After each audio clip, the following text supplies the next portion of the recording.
Okay, so the thing with manifestation is this. There has to be a combination of embodiment, which is feeling, paired with expression, which is action. There has to be balance and harmony between the two, and you can't just have one without the other. So what I've noticed is in the whole like manifestation law of attraction world, there's a lot of preaching about feeling and believing as if it's already done, law of assumption, and that's great, but that's just the starting place. And so a lot of people hear all these different messages and they get really into that, the feeling and meditation and visualizing and saying the affirmations, and which saying the affirmations is the beginning of the action side of it. But there's just a lot of, what is it? It almost becomes like wishful thinking or dreaming. They dream and dream and dream and they talk about it, but there's never any action that's involved in their manifestation process. So you have to have that. And there's a quote from Rumi where he said something like, when you start to walk on the way appears. That's exactly what it is. When you start to, or let me say it like this, when you start with the feeling, because again, this is very important. This is one side of the story. This is where we have to start. When you start with the feeling, and what does that mean, by the way? When they say, imagine or feel as if it's already done, or you already have it.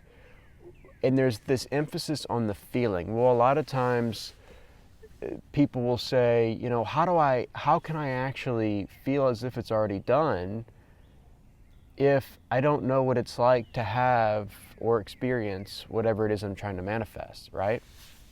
And the simple answer, the simple solution to this is emotion. So emotion, energy in motion, is what you're actually embodying. So what's actually happening is you're visualizing yourself having your dream life or whatever you're trying to manifest, which is a whole another conversation. Manifesting from the ego versus manifesting from the true self, from love. I think I made a video on this a while ago on that topic. But anyway, so it's what you're actually doing in that moment is you're understanding the emotion that's connected to you having what you think you want. And when you really start to think about it and you meditate on it and you see yourself like embodying and living out the version of yourself that you want to experience here and now, the question is, what emotion would you be primarily embodying if it was already something that was occurring right here, right now? And it doesn't take, like I said, there's not a lot that goes into it. And it's pretty simple. And you kind of sit back and you say, well, you know what? I would be really grateful. So gratitude. I would be full of joy and peace and love and authenticity, and I would feel liberated. So all of these elevated emotions, these higher frequencies, are what you start to embody and feel in the present moment, right here, right now, before you have the thing that you want. Because that's the where people get caught up.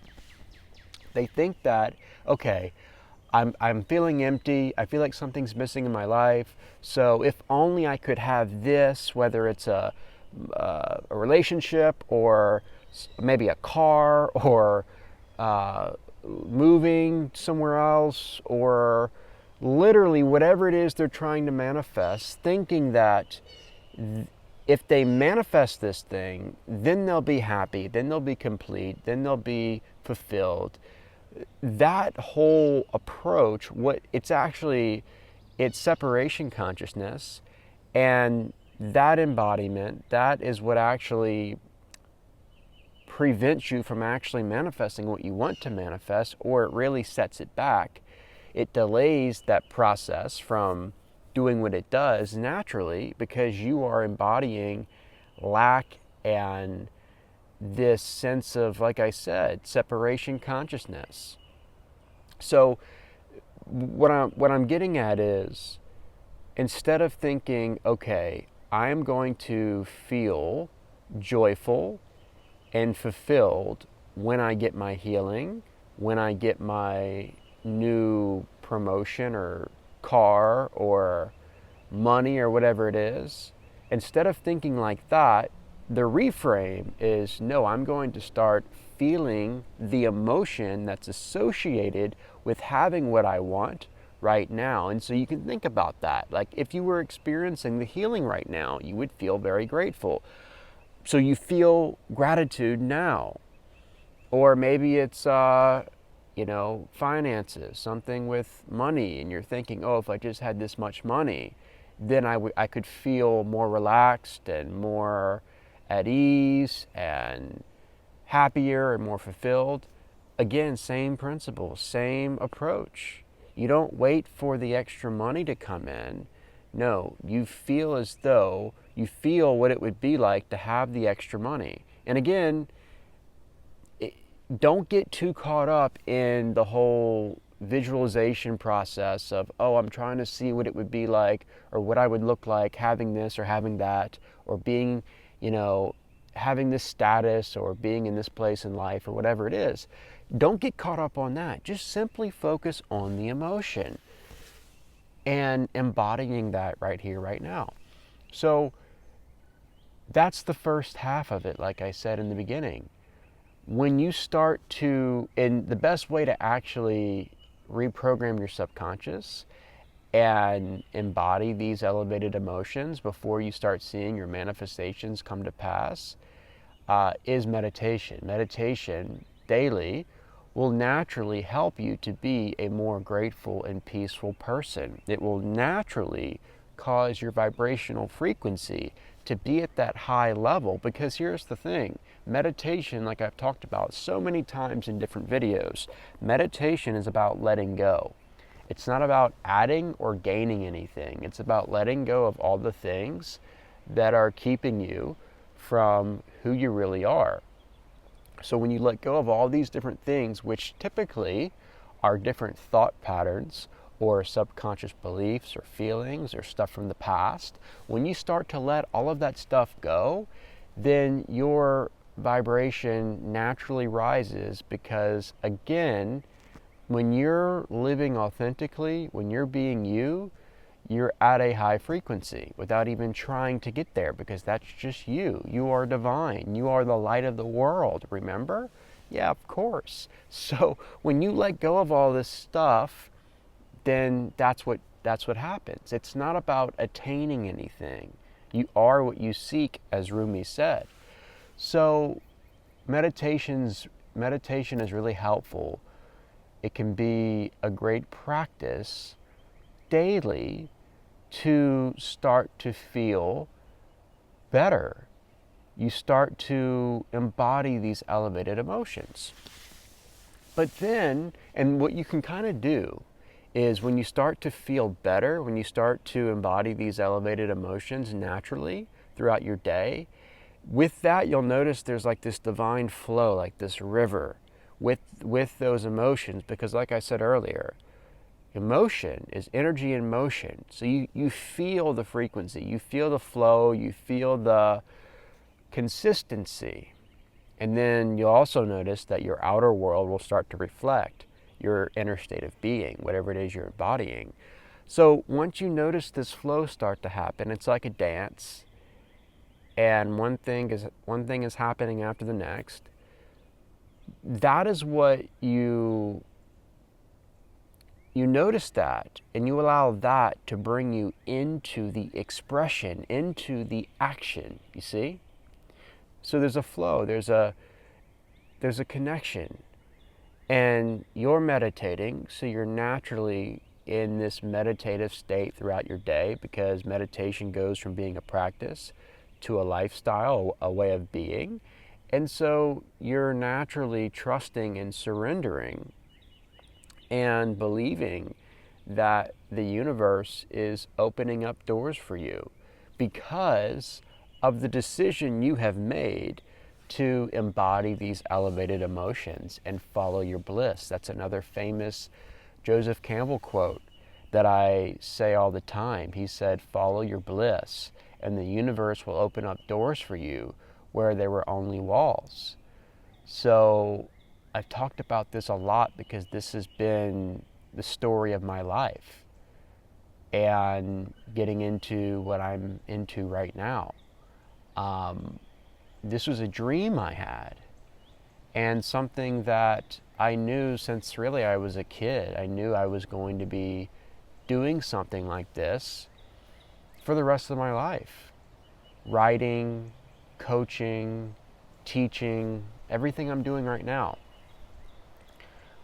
But I had to start making steps in that direction because I had been feeling that for a long time. I had been dreaming, I had been saying the affirmations and visualizing, and I knew what the feeling was like, but I wasn't applying the action. But once I started applying the action and I started walking on the way, as Rumi said, that is when things just started happening. That is when the universe started to open up doors for me where there were only walls. And it was very natural and effortless. I wasn't having to do all these things in the sense of like making things happen. No, I was just following the steps, taking it day by day, but I was moving, you see? I was moving in the direction of my manifestation coming to pass. And that's why I was starting to see my manifestation, my desires unfold all around me. So that's what it amounts to. That's what it amounts to. There has to be that combination, that balance, that harmony. You've got the feminine energy, which is the embodiment, the emotion, the feeling. Then you have the masculine energy, which is the action and the expression. You bring the two together. That's why I think in the Gospel of Thomas, Jesus says something like, when you make the two into one, then you'll experience the kingdom of heaven. This is literally a matter of going from the dualistic mind to non-dual awareness, unity consciousness. This is what it's all about, oneness. And I know I always go back to this, but this is just the way it is. When you start to transcend the illusion of separation and you start to awaken to the truth of your being as oneness, as the true self, capital T, capital S, and you realize that as within, so without, as above, so below. And you see that the underlying truth in that principle, the law of correspondence and Hermeticism, is oneness. Then, that's when you experience directly for yourself that there really is no separation between what you are perceiving to be your outer world and your inner world, between the conscious mind and the subconscious mind. It's all one. And as you shift into that oneness, that is when you start to operate on a higher level of the true self, which again naturally comes with these higher frequencies, these higher energies. So start walking the way. Start trusting yourself. Start following your bliss. And it's not everything's gonna happen overnight. That's the thing. That's the other major misconception that people have in this whole process of manifestation and law of attraction and trying to create my own reality. They think it's just overnight, okay, I'm gonna wake up and I'm gonna start doing all these things that are in alignment with what I'm feeling, what I'm embodying, and then it will all just happen overnight or in a week or in a month. No, this is a journey. This is a way. That's why, it's a process. You're walking down a path and it's unfolding little by little, step by step. And the more you walk, the more you trust, the more you relax and surrender and let go of trying to make it all happen, but you stay consistent, that is when it slowly comes together. And yes, there will be seasons where you'll enter these, I like to call them acceleration seasons, where a lot will be happening in a short amount of time, and you'll feel like you're really manifesting all these different things, and you think it's going to keep being like that, but that's just a phase, that's just a season. Then you go through these valley seasons, we could call them, where it feels like nothing's happening. It feels like you manifesting or creating your reality is slow, and it's taking forever for this door to open or whatever. That's just part of the journey. That's part of the dance. That's part of this 3D dense matrix, where it's not like things just manifest instantaneously after we think about it or after we feel it. There's a process. There's this time in between you having the desire, you thinking about it or feeling the emotion attached to it, and then it manifesting. Why? Because again, this realm is very dense. It's not like the astral plane where it's less dense, and it's literally, there's like no time in between your desire or thought and the manifestation. But here's the other thing I've been thinking about. That's a lot of times people will say, well, why isn't it like that here? Why isn't it a matter of me thinking about it or me having the desire, and then I go to sleep and I wake up, and overnight all my dreams come true, I manifest everything, and why can't it be like that? Well, because it is like that in these higher planes, like the astral plane. It literally is like that, and that's where we came from, you see?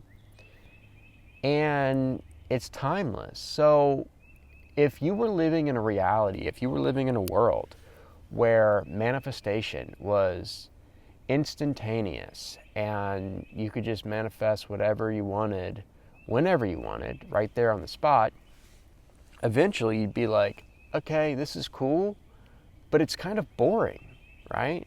Like, I want some challenge. I want there to be, I don't know, like something to learn.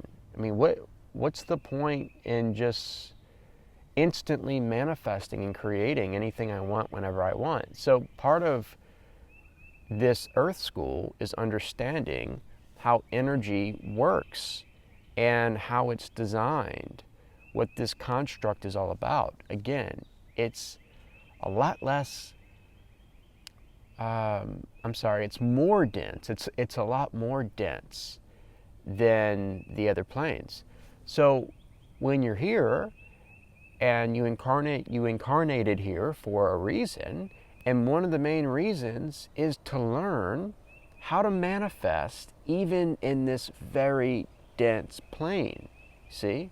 So it's almost like when you're having to walk the path and it's challenging and it's taking time and things aren't happening exactly when you want them to happen, that's part of this curriculum. That's part of this density and understanding that, again, this is actually what your soul signed up for. You wanted this challenge in learning how energy works and in learning how manifestation is still even possible in this realm, but it just looks a lot different. And there's a lot you have to learn most of the time in between you having the desire and then manifesting that desire into form, into your experience.